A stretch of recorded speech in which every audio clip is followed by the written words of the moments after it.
This is the March 10th, 2026 regular meeting of the Chatham County, Savannah Metropolitan Planning Commission. The Chatham County Savannah Metropolitan Planning Commission consists of Mr. Travis Coles, Chairman, Mr. Tom Wildwoody, Vice Chairman, Ms. Lorraine Bowles, Secretary, Mr. Jeff Nortrica, Treasurer. Board members include Mr. Dwayne Stevens, Mr. Joseph Irvine, Ms. Amanda Wilson, Ms. Karen Jarrett, Ms. Corinne Ross, Ms. Tracy Amick, Mr. Michael Kegler, Mr. Jay Melder, Mr. Joseph Welch, and Mr. Stephen Plunk. The MPC Executive Director is Melanie Wilson. You ready?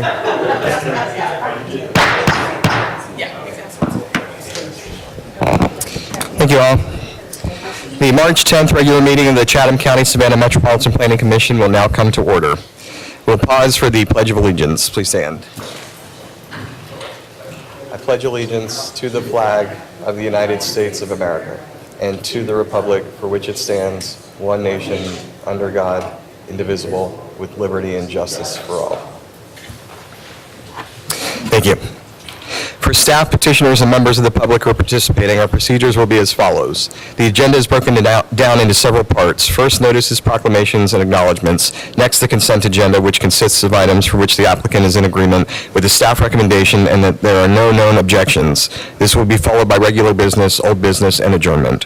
For each agenda item on regular business, the staff will make a presentation. The staff presentation will then be followed by a presentation from the petitioner should they elect to do so. The petitioner will be allotted a time frame of no more than 20 minutes. The board may then ask questions of the petitioner or staff for clarification. Afterwards, the floor will be open for public comment. If you wish to comment on the item that the board is considering at the time, members of the public that are in person must fill out a blue speaker card and give it to staff. If you are participating virtually, use the raise your hand feature on your screen. Do not use the feature until the item you wish to comment on is being considered. At the appropriate time, you will be recognized and staff will unmute your microphone. At the end of your allotted time as determined by the chair, your microphone will be muted and the chair will recognize the next speaker. The total public comment time will be less than or equivalent to the petitioner's presentation time. Therefore, for those participating online, it is important that you use the raise your hand feature during the hearing on that item. If you wish to speak on a petition, once the floor is closed for public comment on a petition, no additional public speakers will be allowed.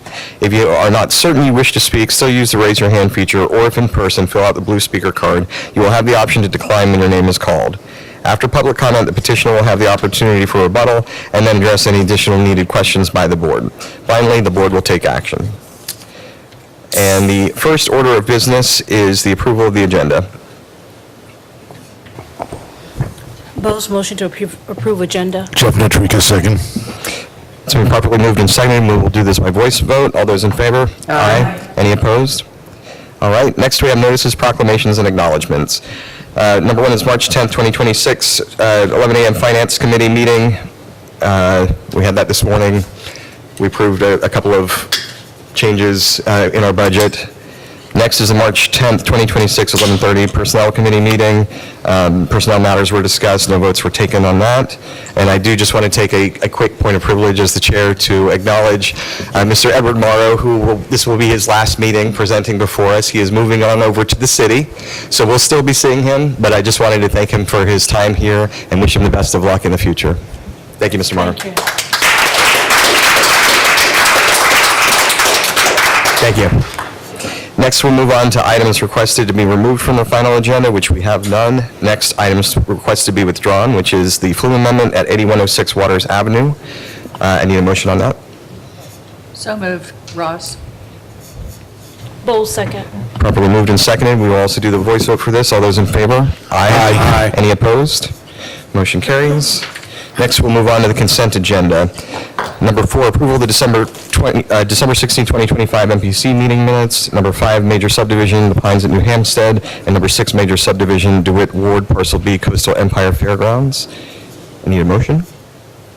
Bose, motion to approve consent agenda. Ross, second. It's been properly moved and seconded. We will do a voice vote for this as well. All those in favor? Aye. Any opposed? There is no old business, so we'll move into regular business. Number 7, 600 Little Neck Road, GDP with variance at 26-000393-ZA.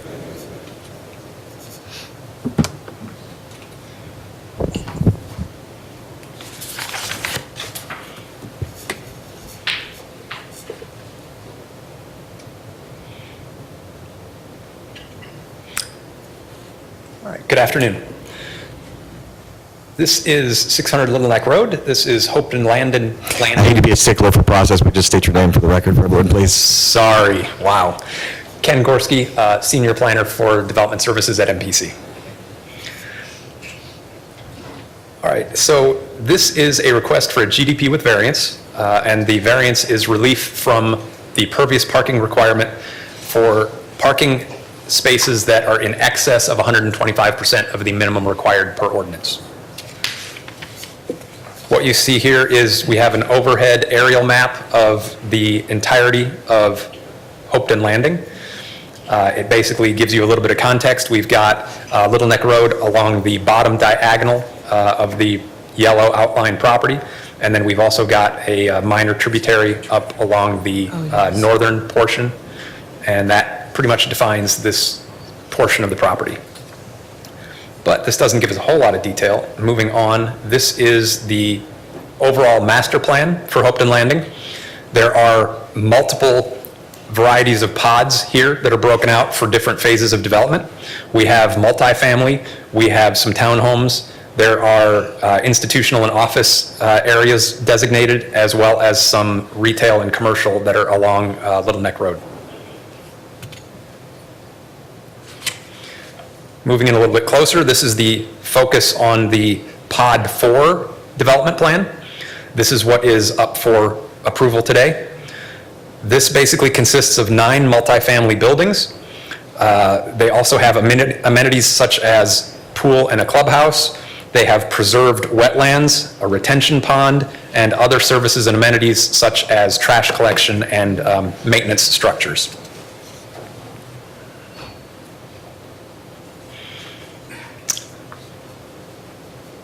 For the relief portion of the conversation for the variance, this references City Ordinance Section 9.3-5C3. Basically, it falls under design standards and surfacing requirements. So there is a maximum impervious parking area.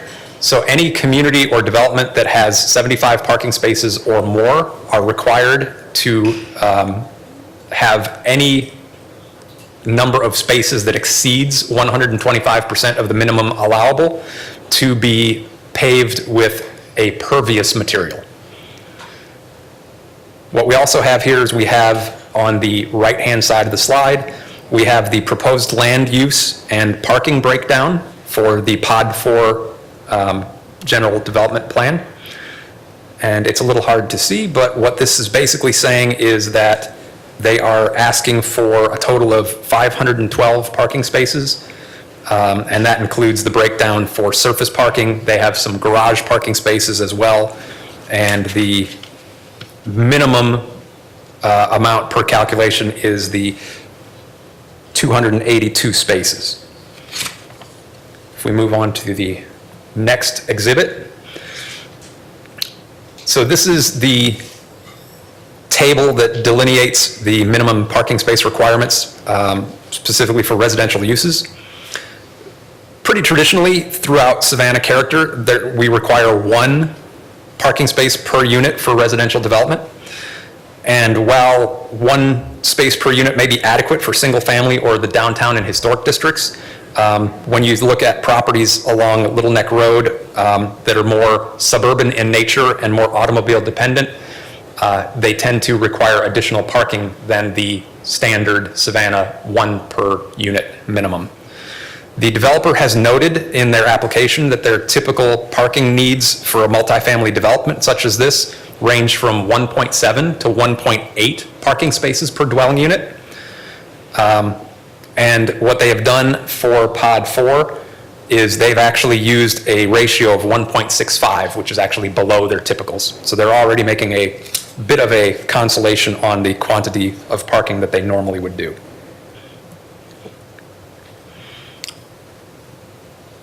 Traditionally, in ordinances like this, the permeable parking requirements are considered to help mitigate stormwater runoff, flooding concerns, and absorption rates during heavy storms.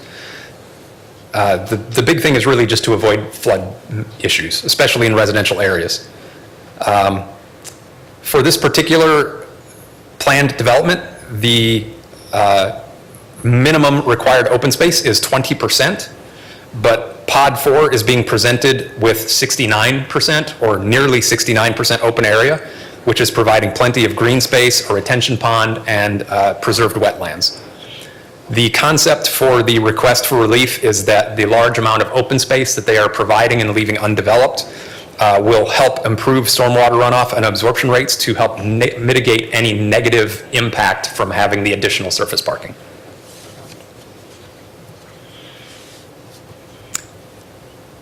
One additional point here is that the drainage and stormwater management for the pod has been designed and is compliant with the Hopeton Landing Master Plan for the overall planned development. And it actually performs better than what is allowed by that master plan.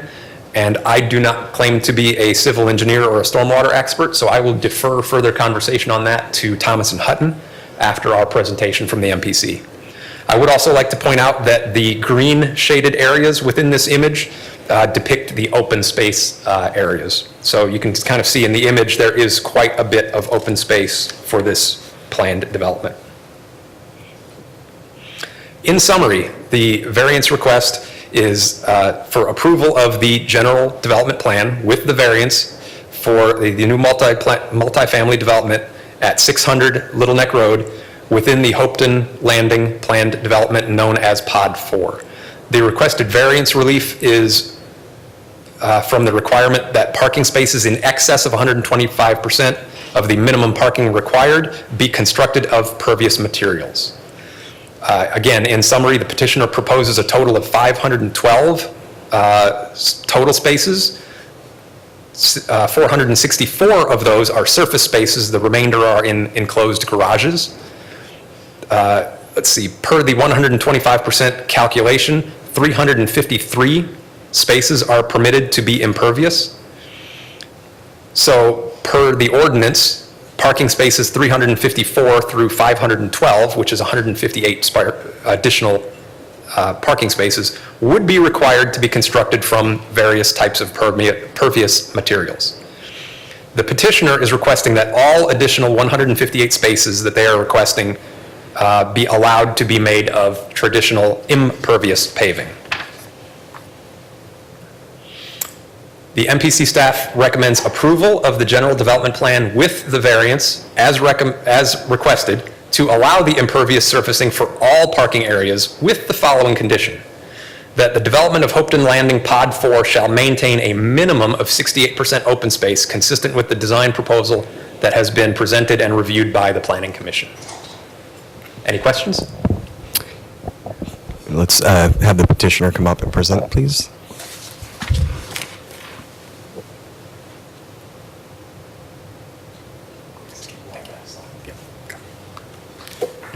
Hi, everybody. My name is Will Wallace, and I am with Thomas and Hutton.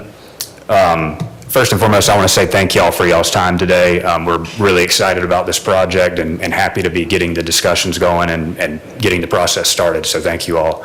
I think, Ken, you did a fantastic job kind of going over, what, our justification is for the variance. There's a couple things that I really appreciate you including. When we got the comment, or I guess taking a step back, we've submitted this general development plan to the city, and they had the comment back for us to come in front of the Planning Commission and present the site plan, and they also had the request for us to request a variance for the additional parking spaces over the 125%. So as we kind of started looking into that comment that we received and thinking, okay, how can we justify, asking for a variance for relief of this? The two ways that we sort of looked at this, the two avenues that we looked were, one, the parking count, which Ken, alluded to early. as we have worked with multifamily developers and have done this exact product type on different parcels over time, we've kind of found that really the golden ratio of parking spaces to units is about 1.6 to 1.8, as Ken pointed out. With the way that the current city code is written, you could actually have a scenario where you have a 3-bedroom with 3 people living there with 3 individual cars, but the code only allots for 1 parking space for that unit. So, we really feel like the 512 spaces that we're showing are for a reason. That was the minimum amount we could show and get the ratios that we felt like were responsible and were the right thing to do for the development. We can, us being the civil in the middle, we can understand why our owner, the developer, wants to have adequate parking for his apartment complex. It certainly adds value, and it's just again, we feel like it's the right thing that we're trying to do by having this additional parking.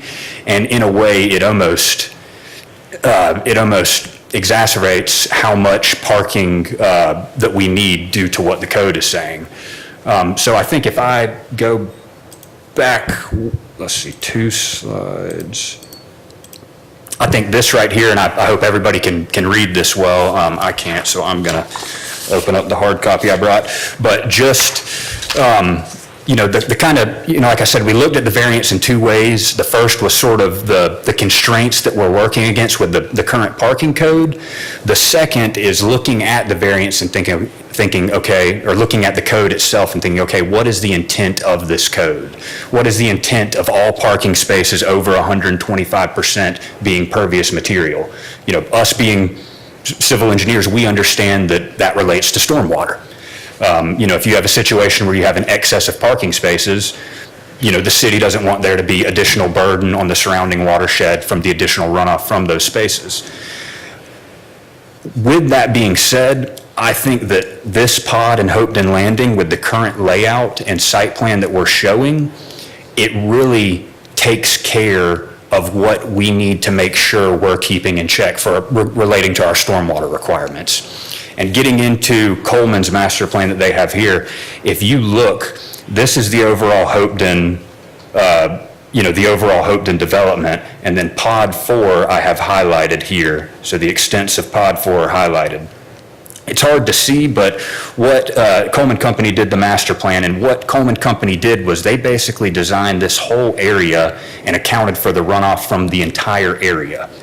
So they had to take into account, they had to assume things about pod 4, pod 5, all of the pods as they were pulling together the stormwater master plan and assessing how much runoff would come from the overall development. As they were doing that, they split pod 4 into 3 different subbasins, basin 4B, 3B, and 4A. And what they have done is they've actually provided parameters that we, being the developer of pod 4, have to meet to ensure that this master plan stays intact. And Coleman did a great job. So they split up our subbasins, or they split up the pod into subbasins, and they actually did their overall master plan with a curve number of 92 for pod 4. So if anybody's unfamiliar with what a curve number is, it's essentially just a ratio that relates to how much runoff a piece of land will produce. The closer to 100 you get, the more runoff that a piece of land will produce. So Coleman Company, and it all relates to how much impervious area is on the site. If you've got much more impervious area, your curve number is going to be higher. Bare woods that have no impervious area are going to have a curve number in the high 70s. So you can see it ranges from the high 70s up to 100 for the general soil types in the low country. What Coleman has done is actually assumed that pod 4 would have a curve number of 92, which is a very high curve number. To give you a perspective, a 92 curve number is something you would typically see in a downtown district, a commercial district, think kind of downtown Savannah. That's where you would typically see a higher curve number like a 92. So with that, if you go to, I think it was a couple slides down, if you go to the exhibit we pulled together, you can actually see when we have gone and calculated our curve numbers for pod 4, and you can see we broke up our pod in the exact same ways that the master plan did as well. If you look at pod 4 and the curve numbers that we generated, we're at an 88, an 89, and an 89. So all three of those under 92. And what we actually wanted to do to quantify how much relief that is giving the overall system, we actually kind of did a little storm model and assessed how much are we actually reducing the runoff that was allotted for Pod 4. Pod 4 was allotted the amount of runoff that is consistent with a 92 curve number, and our curve number is less. So I ran a 25-year storm and a 100-year storm, and what I found was for the 25-year storm, we're reducing the runoff from what we were originally allotted from the master plan by about 30,000 cubic yards. That's per 25-year storm rain event. For a 100-year rain event, we're up almost to 31,000 cubic yards of water. So that's every time it rains on Pod 4 with the site plan we're showing, there will be that much less runoff per those storm events than what really was approved during the master plan stage that Coleman did. So as far as stormwater, that's kind of the big gist, and that's why, those two things together are why we're requesting the variance. We feel like the code is making this a tricky situation, and we want to do the right thing by having enough parking spaces. And then caveating that with the stormwater, study that we've done to show that we're actually providing, or we're causing less runoff than what was actually intended for Pod 4.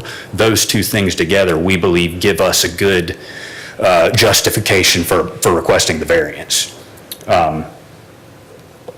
So that's really kind of our variance. I'm happy to answer any other questions. We've got, our site plan in front, and I'll go to kind of our overall GDP again. One other thing I did want to say, this 68% right here that's in the green area, it actually is including the preserved wetlands as well. So I did want to clarify that. The 68% does include the adjacent wetlands. And I will go back to our overall, our overall general development plan, and I'm happy to answer any questions that anybody may have. All right, thank you. Any questions for the petitioner? Go ahead. The open space that is green in the diagram here, is that going to be grass? Yes, ma'am, it will. Okay, and how are you going to irrigate that? There will be an irrigation system. Normally, the way that we do it with these multifamily developments is we will tie into, if you look at this plan right now, Kenneth Like a Lane. shallow well? So that is an option. The other option is that we could tie into the city system and stub out an irrigation stub, and it would have its own backflow preventer and meter. We do it like that sometimes. The irrigation well is another option. Typically, most of the times I've worked in the city, we'll do the irrigation meter, and it'll be tied into the city's water system, but it'll be metered and billed by the city and go into our ERU calcs and everything like that. And those sprinklers in all likelihood will hit some of the impervious materials? I'm sorry? Those sprinklers will in all likelihood hit some of the impervious parking surfaces, right?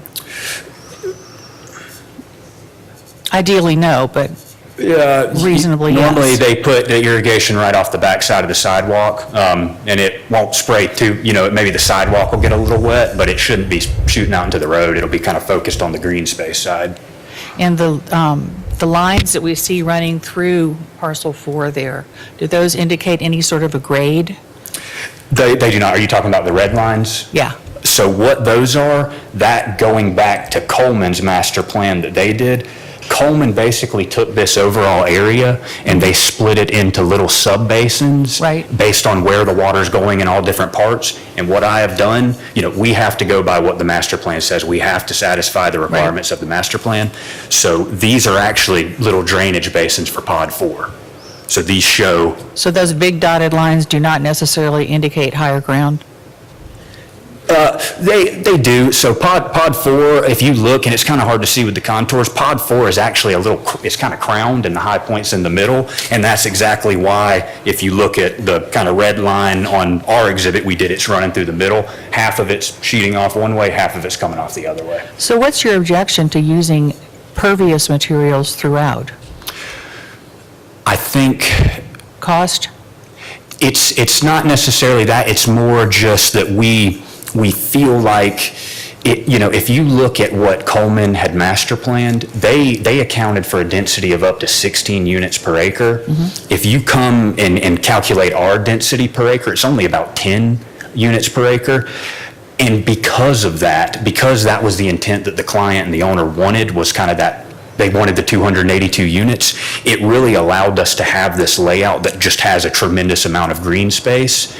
And, I think everybody in here can think, if you think about rain on grass versus rain on asphalt versus rain on a pervious paver, what absorbs it the best? The grass does. So we feel like the reason why we want to, get relief from the excess spaces being pervious is because we're not just meeting the code right now, we feel like we're going above and beyond it as is in this plan right here. So because we feel like we're already going above and beyond it, adding 158 pervious paver parking spaces would be going above and beyond. Impervious, I'm sorry.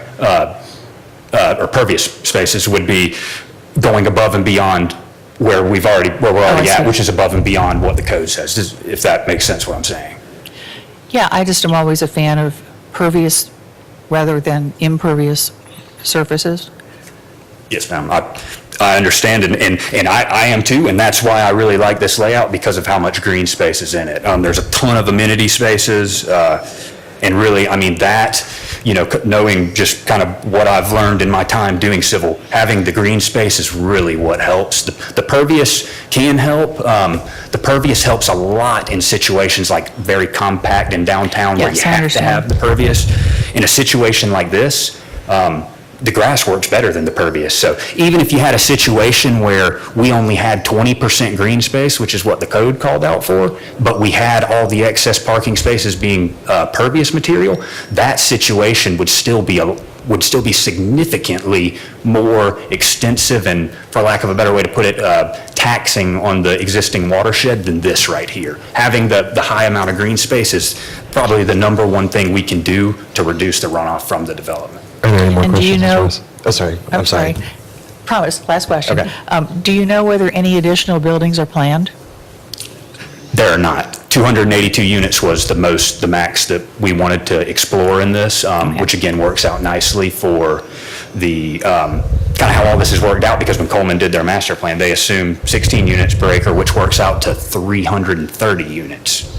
So if you think about it, really with what the city previously approved with the master plan, you could put 330 units in Pod 4 and it would be compliant with the master plan. We're choosing 282 just because that's the way it's working out with the programming with the development team. And these are also just kind of from a site perspective, great things that come out of that. Thank you, well said. Any other questions for the petitioner? I just wanted to dovetail on that. So,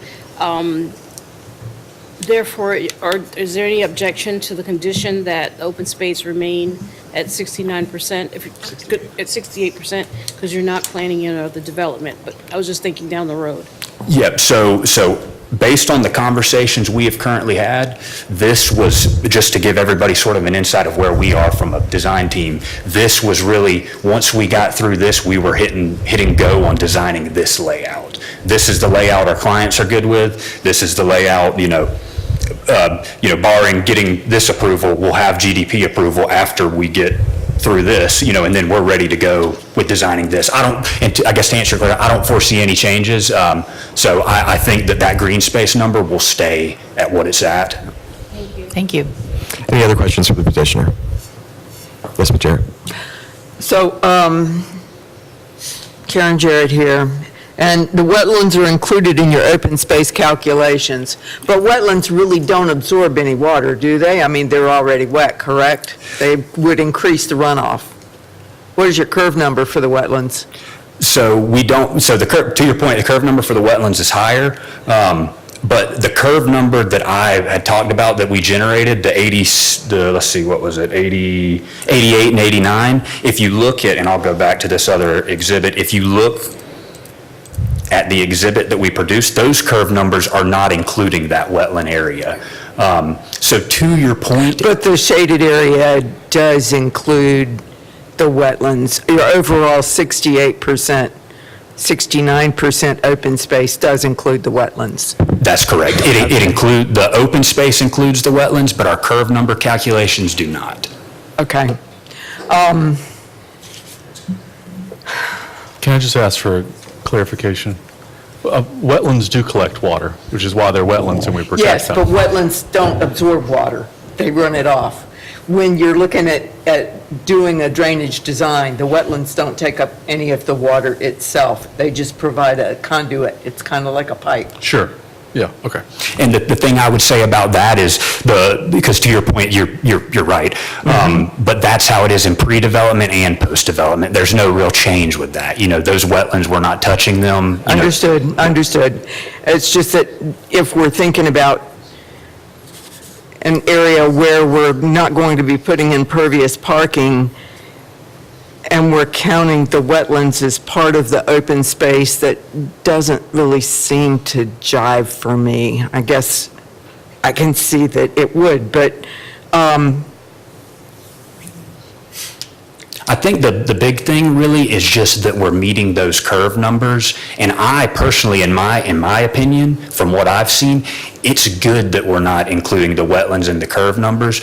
We're really taking the upland portion and saying, hey, we're coming in and putting this development, but even with this impervious area we're adding, we're under what the targets that were previously, I mean, when they're out there building this master infrastructure right now, and it's all been sized and calibrated based on a certain amount of runoff that we would get from a curve number of 92. You know, ours are coming in less, and that really is kind of the big thing here that's helping us. And like I showed with those numbers kind of in the top right, it's kind of hard to put into perspective what 30,000 cubic yards looks like, but that's per rain event. I mean, if you get one of those one day a week over the summer, that's really starting to add up on a lot of water that is not running off the site that really, with the way the master plan was set up, it could be. Any other questions for petitioner? I don't have any. do one more follow-up. Yes, go ahead. So no time in the future are you going to fill in this middle section with any additional buildings? No, ma'am. That's just amenity spaces. There might be like, some grill stations or something like that set. We haven't really gotten the programming figured out with the amenity areas, but it won't be, it'll be just typical amenity spaces, maybe like a volleyball field net set up, something like that. Just kind of open space activity sort of deal. All right, I don't have any speaker cards, nobody online. All right, so we're open to more discussion. And if there is none, open the floor for a motion. Stevens, I move that we approve staff's recommendation. Second. It's been properly moved and seconded. Ms. Amick? Yes. Ms. Bowles? Yes. Ms. Jarrett? Yes, with the condition. That is a staff's recommendation. Mr. Melder? Yes. Mr. Nutrica? Yes. Ms. Ross? Yes. Mr. Stevens? Yes. Mr. Welsh? Yes. Mr. Wywoody? Yes. I too vote yes, the motion carries. Thank you very much. Thank y'all very much. Next on the agenda, we have number 8, map amendment 8106 Waters Avenue, RSF 6 to OIT to establish office use. Good afternoon, Mr. Chair and members of the board. My name is Subhashi Karunaratne, and I'll be presenting the staff recommendations and findings for 8106 Waters Avenue. Here, the petitioner is requesting a zoning map amendment from RSF 6 to OIT.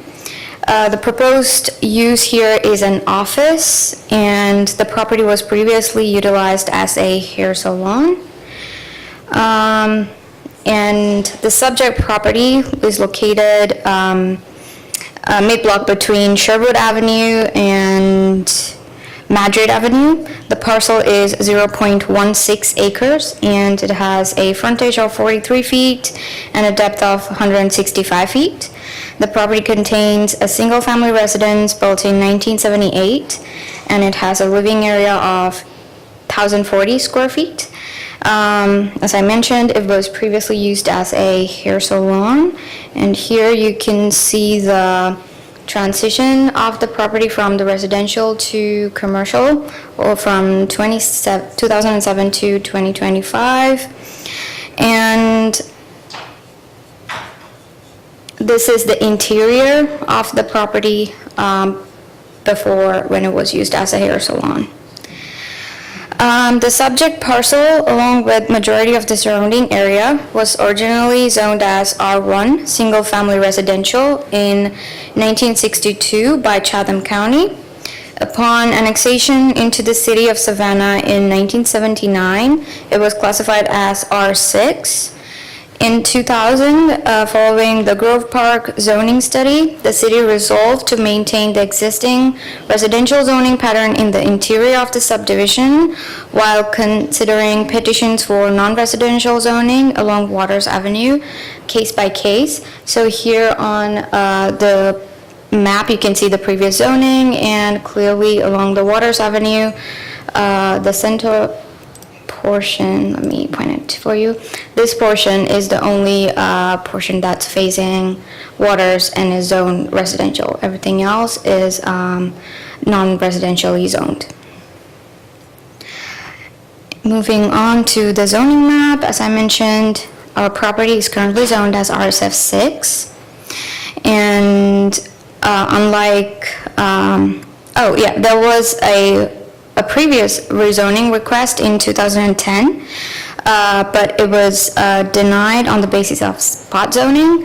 But right now, we can come into the conclusion that there are multiple other properties which is zoned for OIT, OIE, and neighborhood business in the surrounding, and that the requested zoning, which states the district is established to facilitate orderly transition of properties from its originally developed for residential use to limited non-residential uses.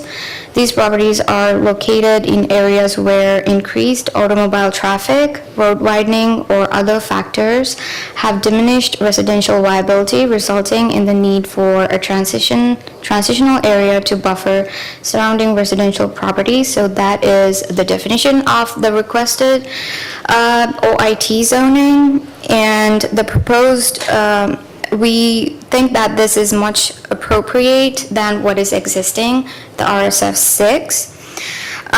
When you look at the flume map, you can see that majority of the properties facing Waters is designated as commercial neighborhood, but this designation doesn't align with OIT according to the zoning ordinance.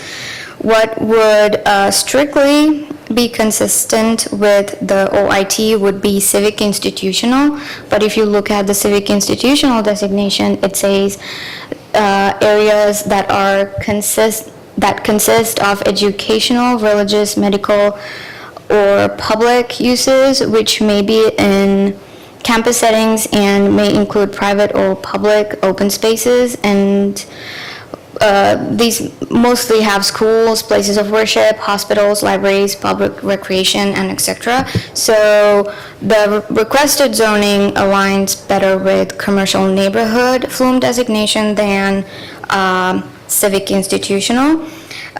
Despite that contradiction between the flume and the zoning ordinance, we think that this proposed zoning is much suited for the subject property. And based on those findings, and because the necessary utilities are available for the office use for this property, MPC staff recommends approval. And additionally, we would like to we have additional comments saying section 5.15.2 should be revised to allow OIT in the commercial neighborhood flume districts, as it is less intense in classification. This amendment would better reflect surrounding conditions and the intent of the comp plan. Thank you. Happy to answer any questions. Thank you. Is the petitioner here? Yes.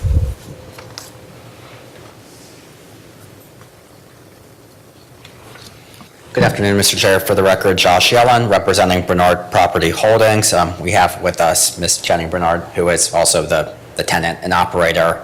She has her interior design studio there. It has been recently relocated there, but as you can see from the photos that were shown, it is a low-intensity use, much like the prior use.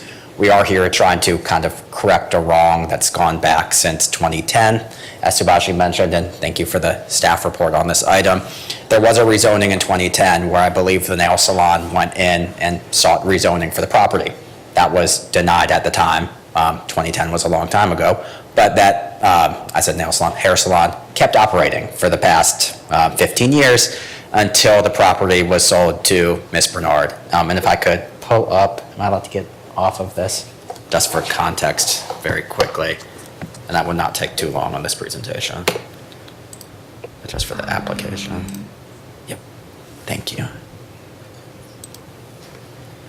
So when this property was marketed and sold to Ms. Bernard, I do want to show some of the photos from the property.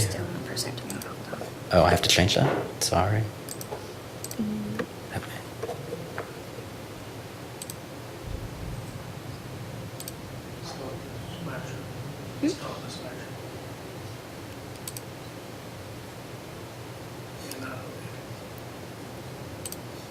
Sorry, I was trying to make it easy. But my apologies. This was the property going back to 2022. But when it was sold, even from the Zillow listing, everything was based upon this being a commercial property. It wasn't until Ms. Bernard went out to seek a business tax license, having renovated the property, moved into the property, started operating on the property, went to seek a tax certificate from the city where it was flagged that, hey, going back to 2010, this site has not been operating appropriately. That's when we became involved to try and correct this issue. This is a good user with a good zoning classification for the site. We had meetings with City of Savannah staff and with MPC staff. We settled on the OIT designation being the most minimally intrusive designation that fits in keeping with the character of the area. We weren't seeking a BC designation to come in and put a fast food restaurant here. This is for the office institutional use, and so we'd respectfully request that you approve of this rezoning request as has been recommended by staff. I'm happy to answer any questions that you may have. Thank you. Any questions for the petitioner? Ms. More of a statement. This is one of those areas where Mr. Morrow needs to do some of his neighborhood planning, correct? Yes. Yep, hopefully the whole corridor, so thank y'all. Any other questions for the petitioner or statements? I also don't have any speaker cards for this one, so board discussion or open the floor for a motion. Motion to approve staff's recommendation. Bowles, second. It's been properly moved and seconded. Ms. Amick? Yes. Ms. Bowles? Yes. Ms. Jarrett? Yes. Mr. Melder? Yes. Mr. Natrika? Yes. Mr. Funk? Yes. Ms. Ross? Yes. Mr. Stevens? Yes. Mr. Welsh? Yes. Mr. Wywitty? Yes. I too vote yes. Motion carries. Thank you. And finally on the agenda, we have number 9, minor subdivision, final plat, 501 East 55th Street.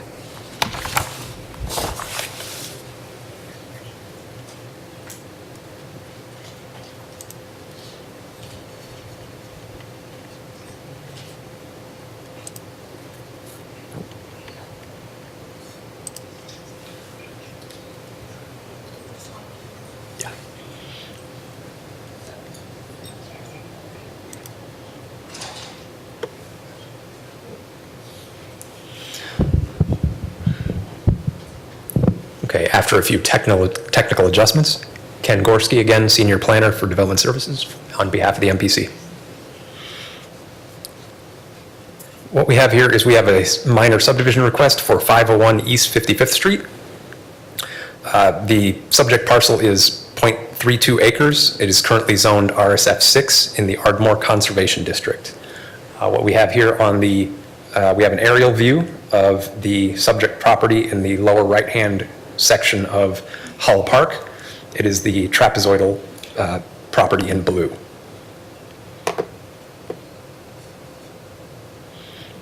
All right. In terms of information and findings, the subject parcel is 13,807 square feet, and the zoning only requires 6,000 square foot minimum lot area. The property currently contains a single-family dwelling of historic character that was built on or around the 1950s. The property is located in the Ardmore Conservation District, and That district focuses primarily on maintaining the neighborhood's historic fabric and establishing a community process for reviewing changes and demolition of contributing buildings. Per ordinance section, per subdivision ordinance section 8-2045A, MPC staff may request the review of a minor subdivision application by the Planning Commission at its discretion, which is why we are before you today. Findings for this property, the proposed subdivision would result in a new lot that they are labeling as 10A, and that would have an area of 6,000 square feet with the primary frontage of just over 150 feet on Atlantic Street and a secondary frontage or rear access to the East 55th lane. The remaining portion of the parcel would be labeled as Lot 10B and would have 7,807 square feet and would maintain the existing 2,000 square foot home and has a primary frontage along East 55th Street and has rear access to the lane behind it. We'd like to emphasize that demolition of the existing dwelling is not proposed, and this is merely to request the subdivision of the existing parcel. Traffic engineering has been contacted on this, and they have given a conditional preliminary approval. With that condition, the lane is the primary access, and all vehicular access to that new parcel would be required from the lane, and there would be no new curb cuts allowed upon Atlantic or East 55th. This is an image of the proposed minor subdivision. What we have is the area on green on the right is the portion that would remain that has the existing house on it. And then the yellow triangle is what is being proposed as the new subdivided lot. And that faces onto Hull Park.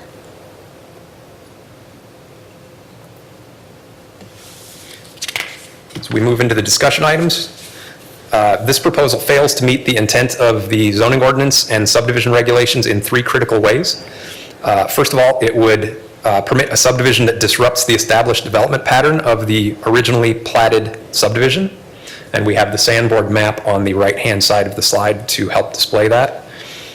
Second point, it is averse to the intent of the Ardmore Conservation District. And the third point is that the approval of a subdivision with an irregularly shaped geometry is likely to result in a self-created hardship that will require future variance relief. As we dive into these three discussion points a little deeper,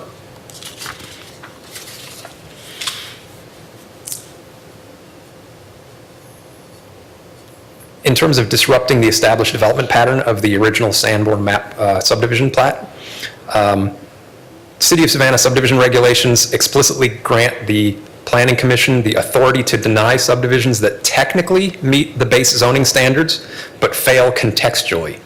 And the call out on that, as indicated here in the blue circle, is lots shall not be further subdivided if such action would alter the character of the recorded subdivision or adversely impact the visual quality of the established development pattern. The Ardmore neighborhood is defined by a specific rhythm of spacing, lot orientation, and historic relationship to the public amenities, such as Hull Park. Although some of the lots in the neighborhood vicinity may have been subdivided in the past, the historic cadence of the streetscape, particularly concerning spacious lots that are surrounding the park, which are mostly the trapezoidal ones that you see around the Hull Park perimeter here on the Sanborn maps, those remain a very defining feature of this conservation district. Item number 2.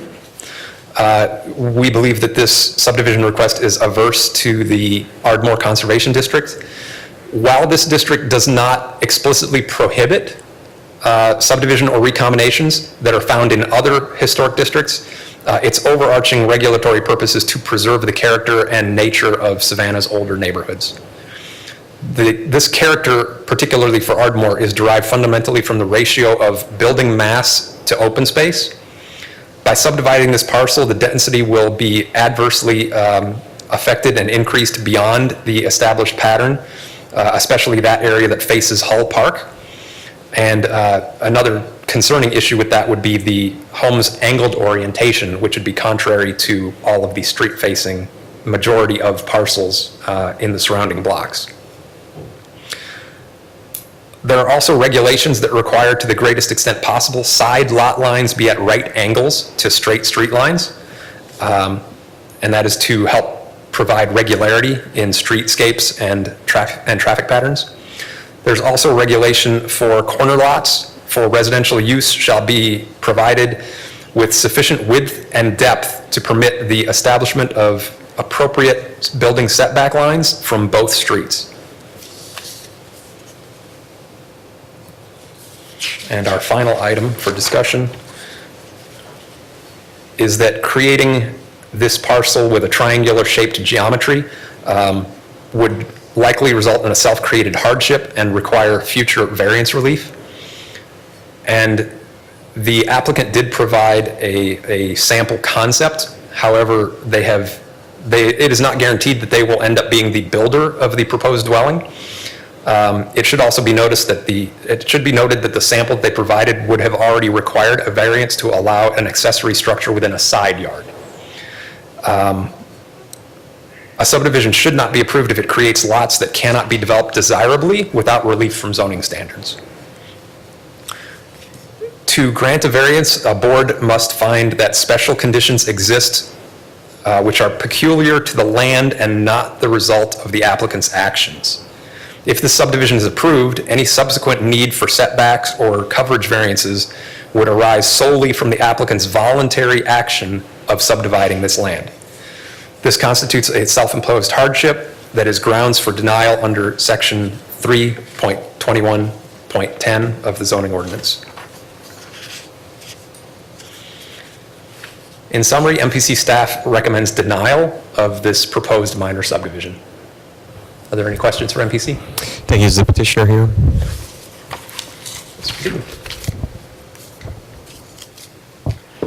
Good afternoon, Mr. Chair. And before I get started, I did have a PDF that I will try and pull up and then get the screen back. Was it on the agenda? Okay. Perfect.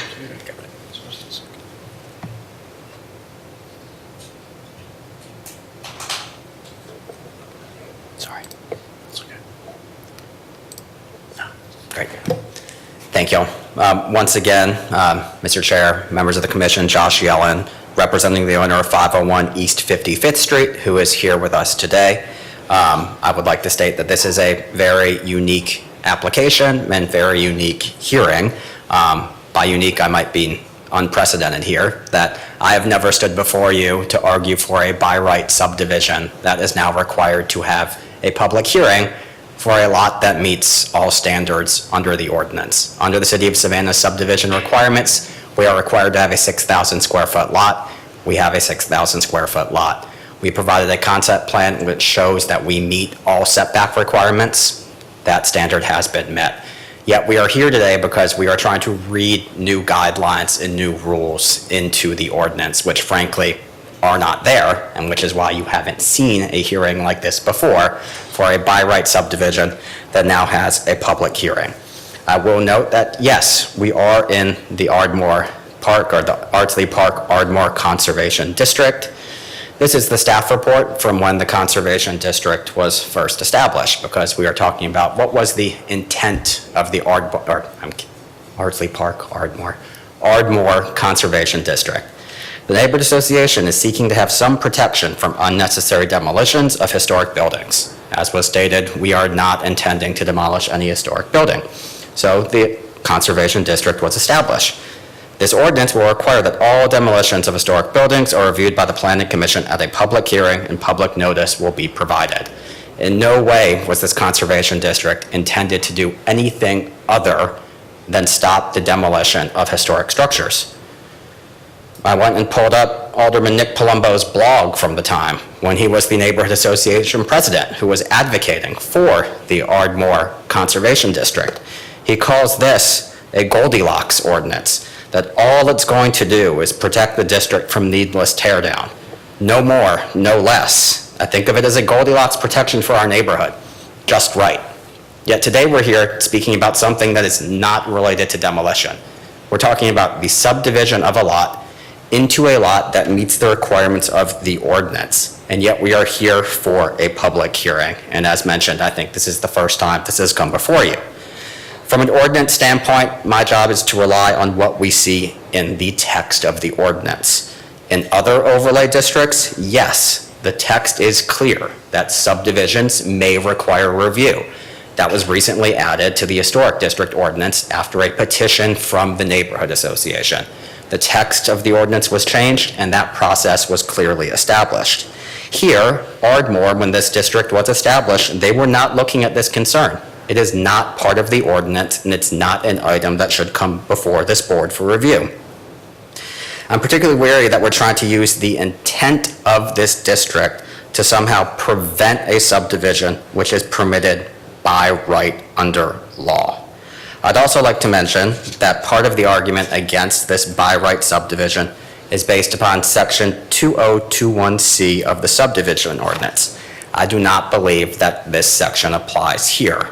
Section 8/2021C applies to a subdivision for single-family detached units that were quote-unquote designed to be developed as a unified whole.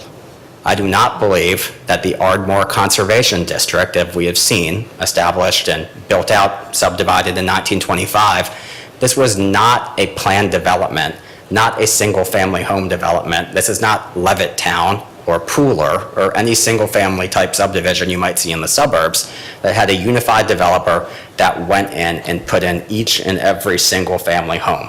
The lots were sold, they were developed. And since that date, which is also equally as important here, this neighborhood has continued to evolve. It is not a static district that was set in 1925 with static lot lines. There has been movement. And so I also looked at the same Sanborn map that was provided in the staff report. And I went through, and this was not fun, and I used a Sharpie, and it made me very dizzy doing this. But I went through and looked at all of these subdivisions and recombinations that have occurred since, I believe this map was from 1955. The lots have changed in this area. Particularly, this is the house that we are discussing. Most notably, these three corners have all changed in their lot configuration. This corner in particular, some of y'all may remember, because some of you may have been on the board at the time, that there are now 3 single-family homes on this lot. The original intent was to put 4 single-family homes on this lot, but it was recombined and new houses were put in here. They have not been any detriment to the neighborhood. We recently rezoned the school here to permit multifamily, another change to the neighborhood. Lots were combined, lots were separated. There, as I've counted here, I believe that there were 83 different subdivisions or recombinations that have occurred since this Sanborn map was drafted. On Hall Park, from the original Sanborn map, there are 7 lots fronting the park. As mentioned, 1 has been rezoned, 3 have been subdivided or recombined. And this is the pattern of development that we see in Ardmore. It's not something that we are trying to set a precedent for by our petition. The pattern of development here has been that larger lots have been subdivided and smaller lots have been recombined. That is what we see up and down in Ardsley Park. We see it in Ardmore. We see it across the city of Savannah. And this is because this neighborhood, despite having protections on demolition, it is not a frozen district. It's dynamic and it's currently evolving. Lastly, I'd like to talk about the point about the future variance, which may or may not be necessary. We submitted a concept plan to staff. We also submitted our subdivision, which shows that no variances are necessary. Based upon conversations that I've had with the applicant, it is entirely possible for someone to put in a 1,200 square foot footprint home on that lot and not ask for variances. No variance would be required. When I stand before you, I don't like to discuss hypotheticals. There is a There is a plan here that works, and we have requested no variance for this site. And in fact, no variance is likely necessary for this site. So I don't want to disagree with the staff presentation that could a variance be possible? Yes, no. But the standards from the ordinance are met. We have a lot that meets the RSF 6 requirements. We submitted a subdivision plat for that. For the first time that I can remember, a subdivision plat was not rejected. It wasn't said that you are not meeting the standards of the ordinance. It was stating that you must come before the MPC for additional review because. And I don't believe that those because statements, that the Ardmore Conservation District or that the subdivision regulations apply to this site.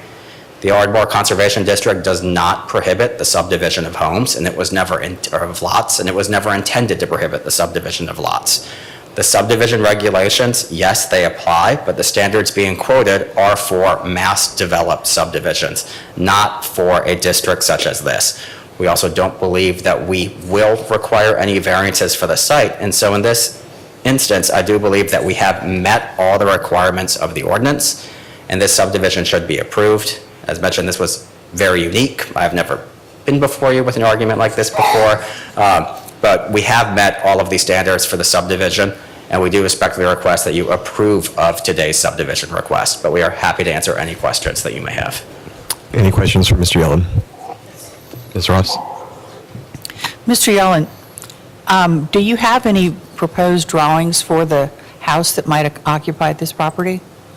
And let me go back to, sorry, I'm going to jump around again and make everyone angry.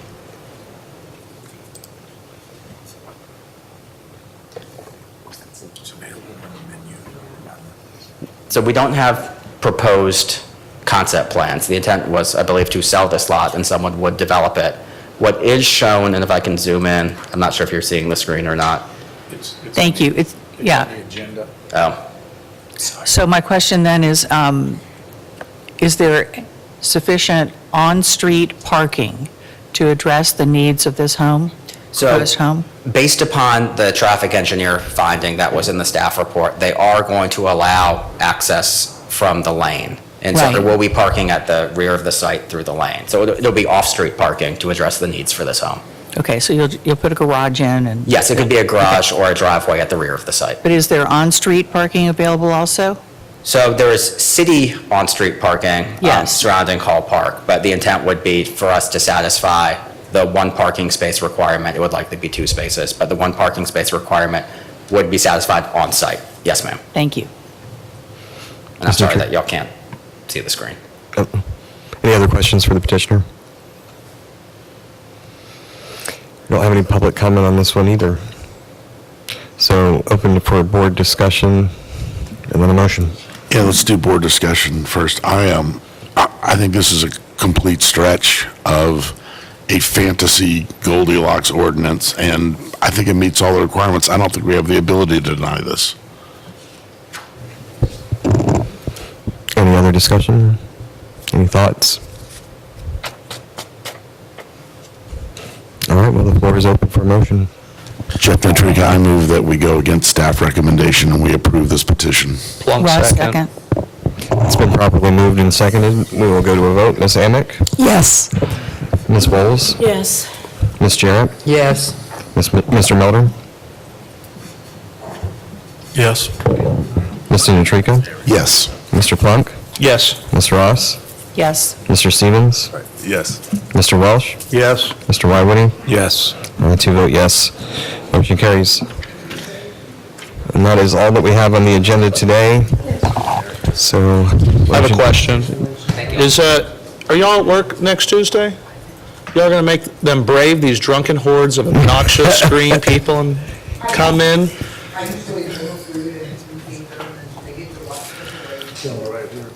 It'll come right in front of you. This space may be the safest space to be in. It should be one of the holidays for the city, since it's such a big event. The city doesn't make it a holiday first day? If I could, to address one commissioner, it's a family event. And two, it is not a holiday for the city as all city employees are working the event in some capacity. It's our Super Bowl, so. I'll be in God for Old that. Fort Square at 3 a.m., so anyone that wants to come have some food on their lunch break or Chatham Artillery Punch, I will be right there from 3 a.m. on. City, I will be there at 3 a.m., yes. We try to do this now so we don't have to be trying to go out. Deal with the obnoxious drunk. I think I dealt with you last year. You did. and thank the city staff for working that day because they do a fantastic job of cleaning up after that parade. It's amazing. The next day, it seems like there wasn't a parade at all. When I become mayor, I'll go ahead and make an official holiday of the city of Savannah. Wait a minute, you're going to become All right, I need a motion to adjourn, please.